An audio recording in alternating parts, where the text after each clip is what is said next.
The views and opinions expressed by the guest author or speaker during this live session are their own and do not necessarily reflect the views of Reader's Magnet. The content shared is for informational purposes only and does not constitute endorsement or promotion of any particular belief, ideology, or product.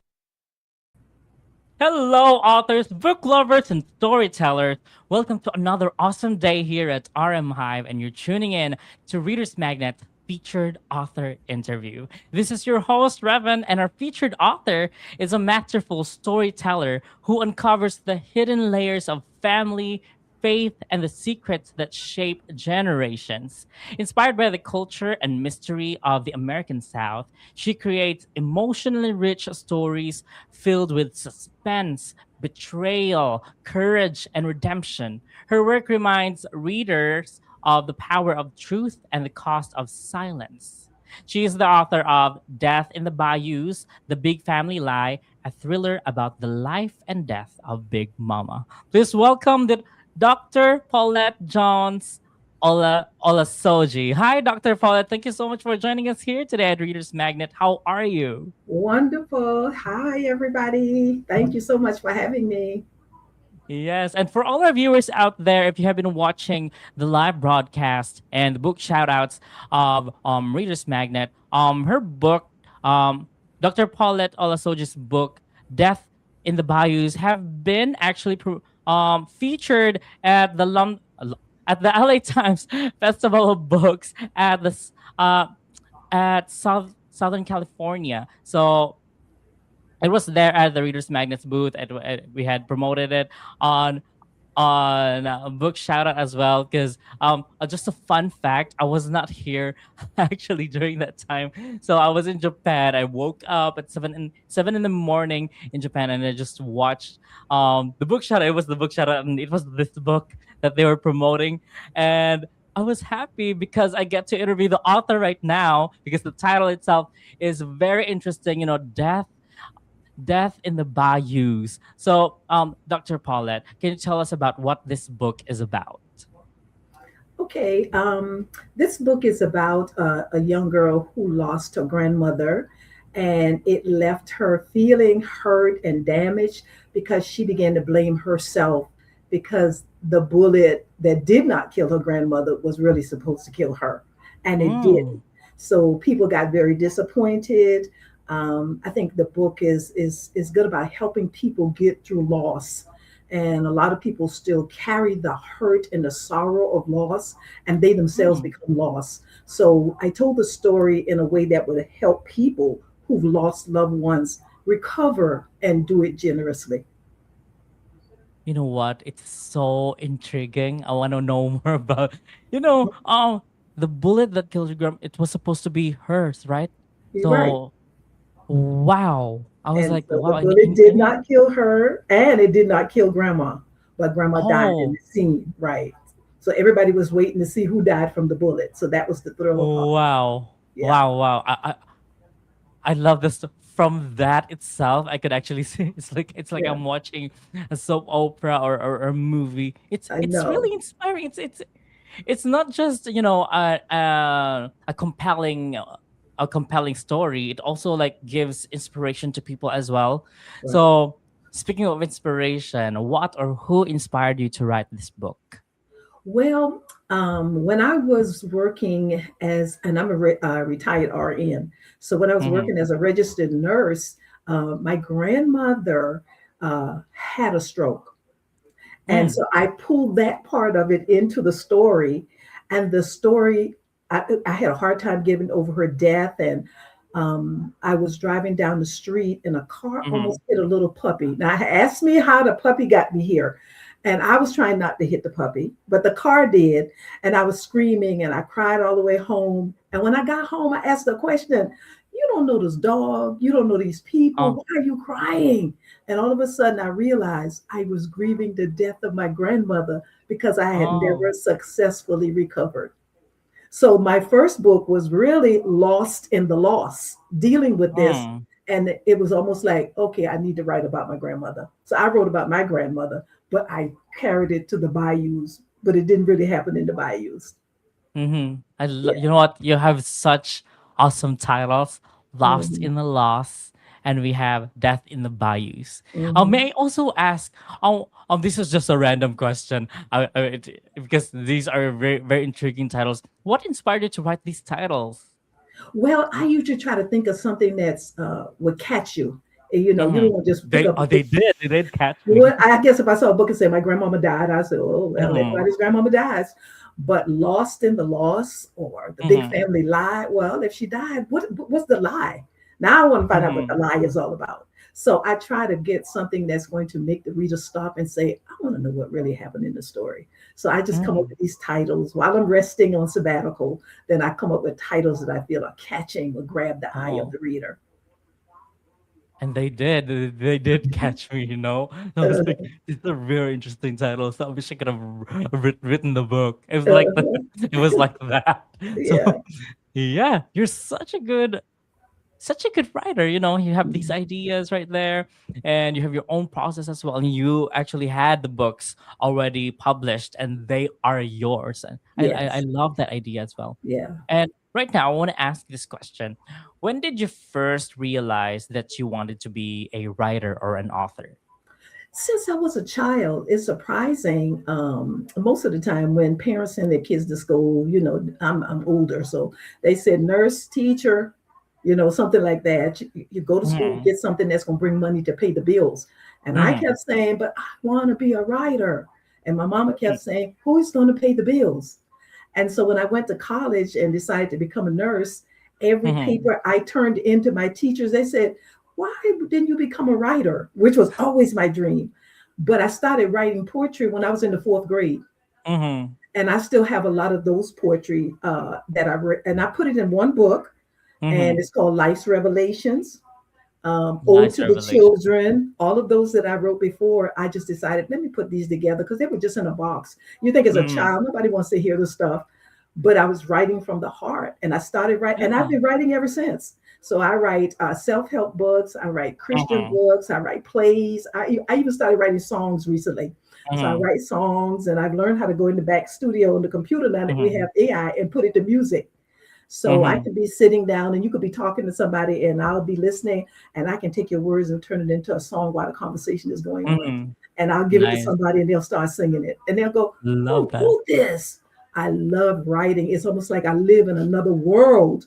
So I Yes. very Yes. seldom get upset, depressed, because as soon as I get through handling what I have to do in this world, it's almost like I got a movie playing in my head. So I move Mm-hmm. back upstairs to that particular room in my head, and I just Mm-hmm. enjoy writing. Is I mean, it's special for me. It's more than just a hobby. I love it. Yes, true. I mean, you know what? I can totally relate to you.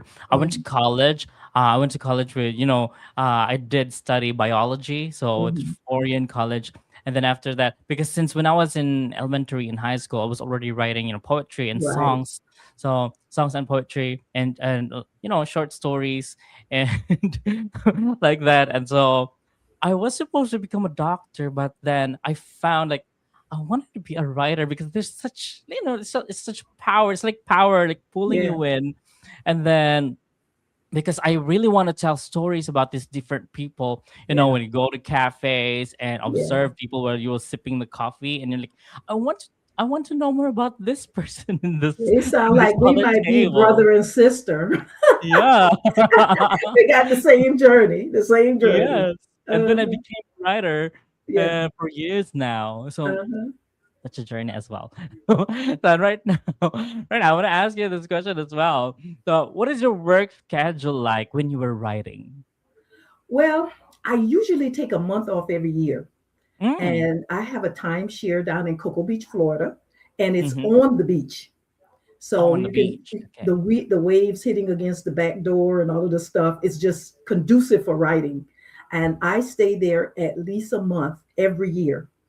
And Mm-hmm. while I'm there, that's when I do the writing of the plays, the books, the songs. I do all of that. Wow. And I write some songs when I come back, but I write better when I leave Mm-hmm. all of the work stuff behind, all of the family stuff. And I'm Yes. usually by myself that entire time.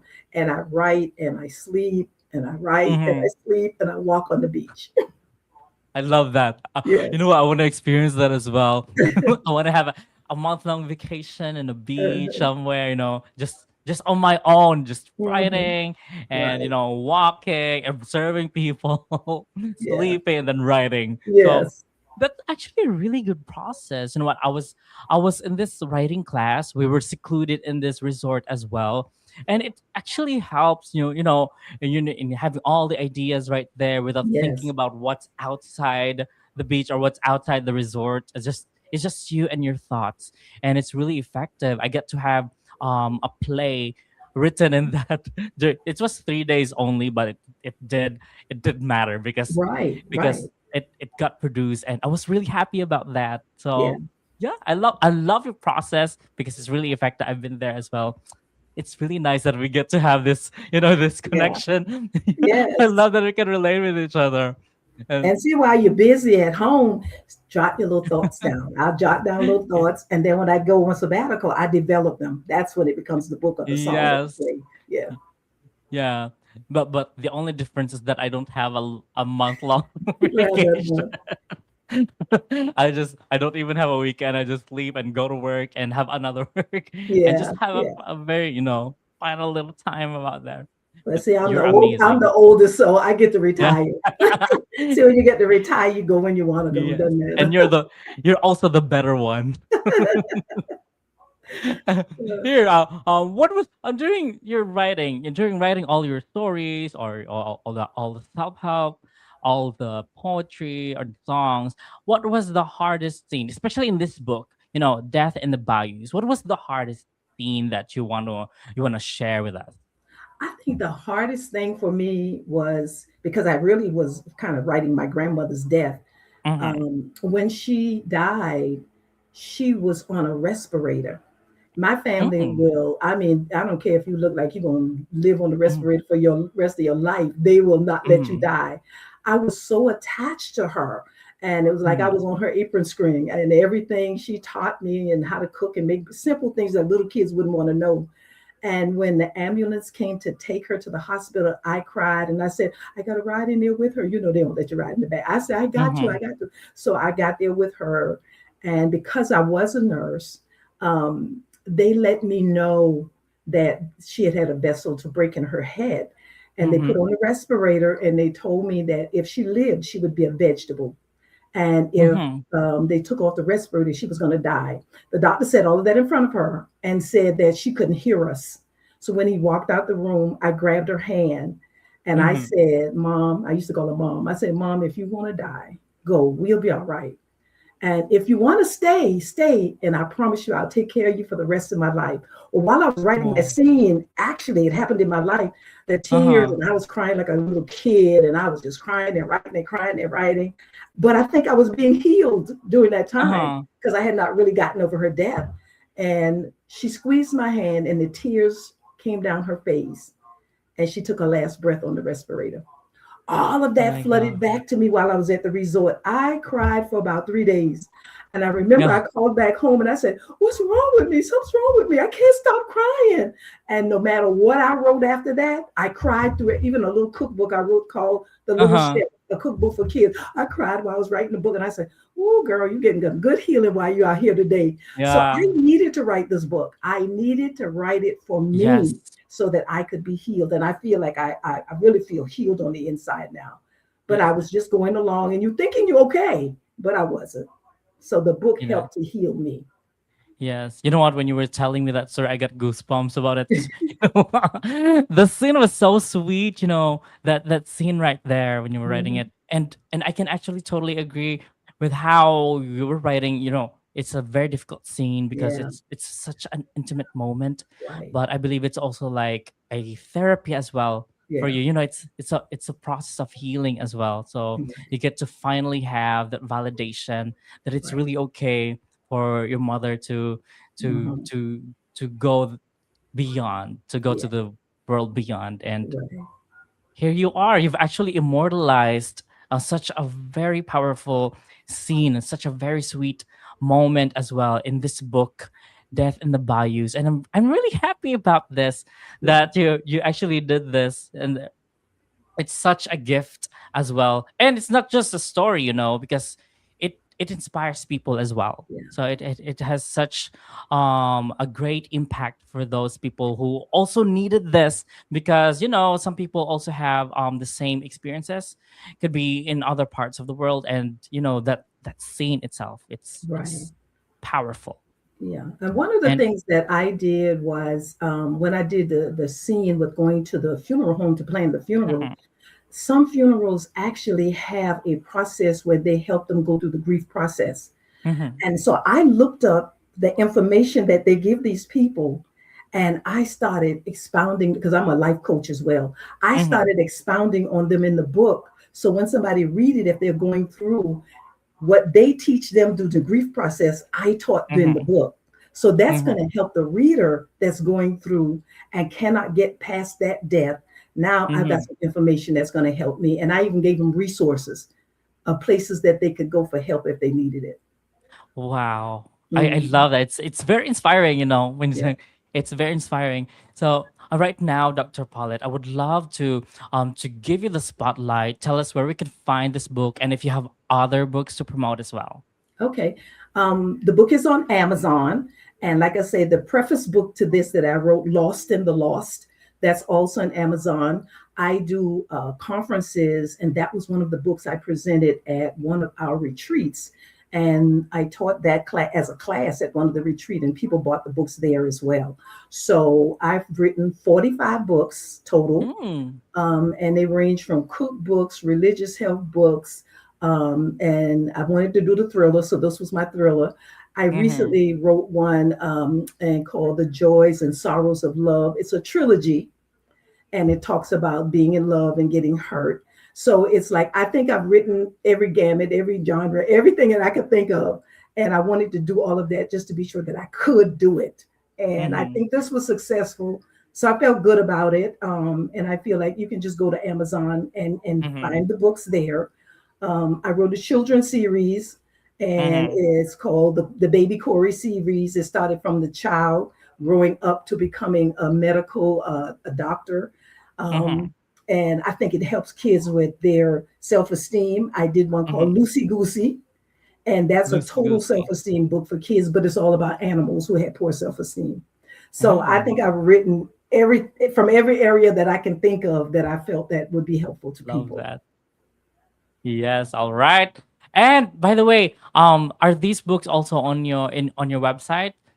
We are beginning to put them on the website now. We did Amazon, and like I said, when I do engagements, because I speak, I Uh teach, huh. I go out and do retreats. I also have the books out, and people buy it there, so they can Mm. get it from PJ Olasoji Ministries, and we'll mail them to you, or you can get them from Amazon.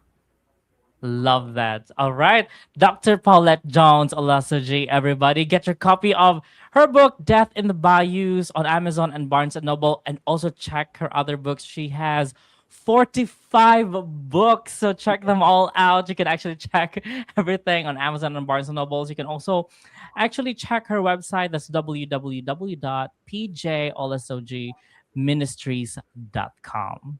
So, Dr. Paulette, it has been an awesome time with you here. I had a really nice conversation with you here at Readers Magnet. Thank you so much for joining us here today. Thank you.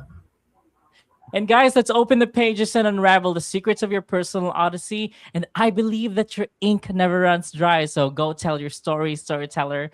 And as this is your host, Revan, and as we say it here at Readers Magnet, we share your story with the world. Bye for now. Stay awesome. Bye.